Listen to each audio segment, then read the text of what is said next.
Hello everyone, welcome to academic solution. তো আশা করছি তোমরা সবাই অনেক বেশি ভালো আছো। তো আজকের এই ভিডিওতে আমরা আলাপ করবো তোমাদের class 8 English chapter 8 life in the Woods lesson 8.4.4 নিয়ে। তো তোমরা যারা নতুন আছো এবং এখন যে চ্যানেলটিকে সাবস্ক্রাইব করনি, দ্রুত সাবস্ক্রাইব করে নাও। তো চলো আমরা শুরু করি।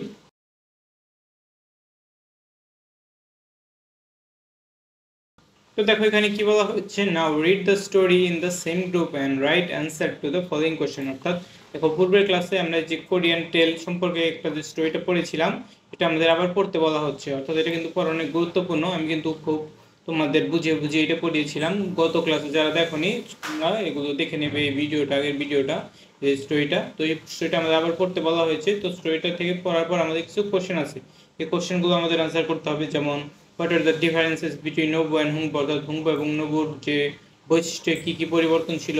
How did Hungbu react when people blame him for his father reaction, তার ভাইয়ের করা ভুলের জন্য তাকে কীভাবে মানুষ দোষারোপ করতো এবং সে তখন কীভাবে রিয়াক্ট করতো। এই কোশ্চেনগুলো আমাদের একে একে উত্তর করতে হবে। তো চলো আমরা দেখে নিই এই কোশ্চেনের উত্তরগুলো আমরা কীভাবে করতে পারি। তো দেখো এখানে ফার্স্ট কোশ্চেনটা যে আছে যে what are the differences between Nolbu and Heungbu from এই ইয়াং এজ, অর্থাৎ ইয়াং এজ বা বাল্যকাল থেকে বা ছোটবেলা থেকে হুংবু এবং যে নবুর ভিতরে যে আচরণ, তাদের আচরণের ভিতরে কি কি ডিফারেন্স আছে, কি কি আমাদের বৈসাদৃশ্য দেখতে পারি। তো সেটা আমরা কিভাবে লিখতে পারি দেখো।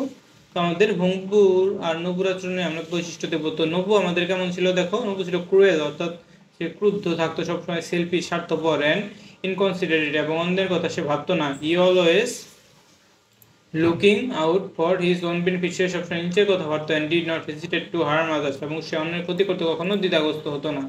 আবার হুংবু কীরকম ছিল দেখো, সে ছিল জেন্টেল, দয়ালু, কাইন্ড অ্যান্ড কম্পেশনেট, এবং উদার মনের ছিল।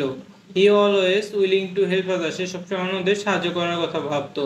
And even took the blame for his brother's action, এবং সে ভাইয়ের যে করা বিভিন্ন দুষ্ট কাজ, সেই দুষ্ট কাজের ভারগুলো সে নিজের মাথায় নিত। বি নাম্বার কোশ্চেনটা দেখো কি আছে। বি নাম্বার কোশ্চেনে how did Hungbu react when people blame him for his brother action, তার ভাইয়ের করা কাজের জন্য যখন মানুষ তাকে দোষারোপ করতো তখন সে কীরকম রিয়াক্ট করতো। এটার অ্যান্সারটা আমরা কীভাবে লিখতে পারি দেখো। এটার অ্যান্সারটা আমরা লিখবো Hungbu prefer to take the blame, অর্থাৎ সে সেই দোষারোপটা নিজের মাথায় নিত, rather than bring dishonour to his family, অর্থাৎ তার পরিবারের কোনো যেন ডিসঅনার বা অসম্মান না হয় সেই কথা চিন্তা করে সে সেই দোষটা নিজের মাথায় নিয়ে নিত। তো পরবর্তী কোশ্চেনটা দেখো কি আছে। How did Hungbu treat his father and older brother, তো সে যে হুংবু সে ছিল, তার যে পিতা এবং বড় ভাইকে সে কীরকমভাবে ট্রিট করতো বা শ্রদ্ধা করতো নাকি।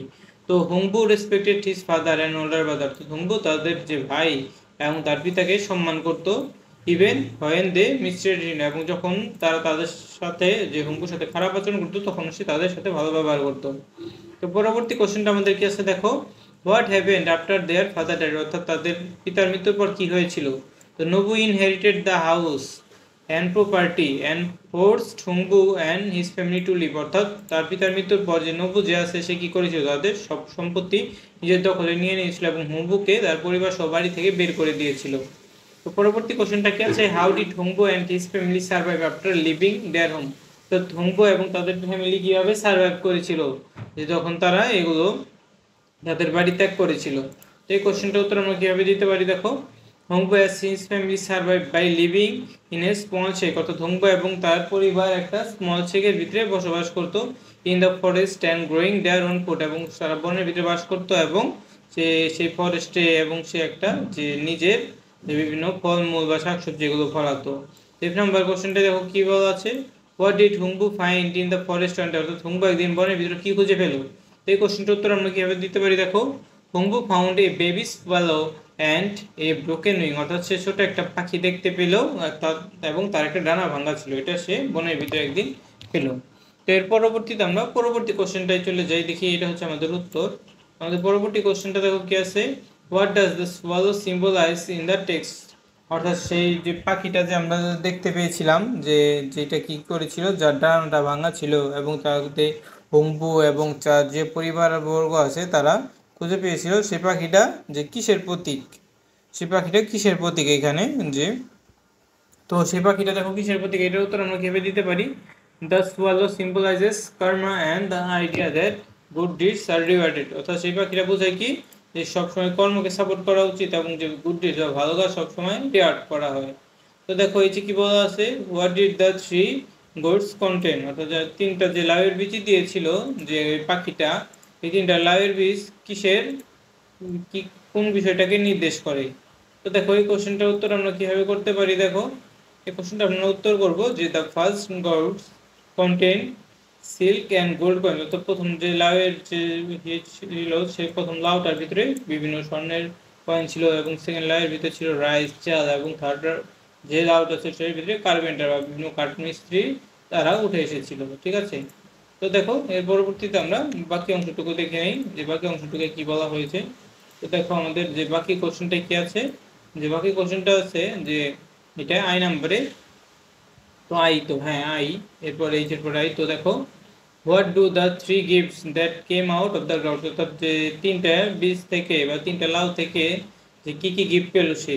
তো দ্য গিফট রিপ্রেজেন্ট ওয়েলথ, অর্থাৎ ওয়েলথ ছিল, ফুড ছিল, শেল্টার ছিল, সিম্বলাইজিং the basic necessities of life, অর্থাৎ জীবনের মৌলিক চাহিদাগুলো সেখানে কি ছিল, উল্লেখ ছিল। ঠিক আছে, তো এরপর যে নাম্বার কোশ্চেনটা আমরা চলে যাই, দেখি যে নাম্বার কোশ্চেনটা কি বলা আছে। যেটা বলা আছে how did Heungbu react when he recognises his brothers and his family, অর্থাৎ হুম্বু কিরকম রিয়াক্ট করেছিল যখন সে তার যে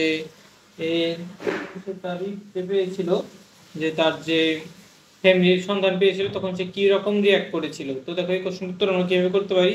হুম্বু was overjoyed to see his brother and forgive him for his past, অর্থাৎ হুম্বু যে তার ভাইকে খুঁজে পাওয়ার পর অনেক ওভারওয়েলম বা অতি বিহ্বলিত হয়েছিল বা আবেগে আপ্লুত হয়ে গিয়েছিল, and forgive him for the past, এবং অতীতের কাজকর্মের জন্য তাকে কি করেছিল, সে ক্ষমা করে দিয়েছিল।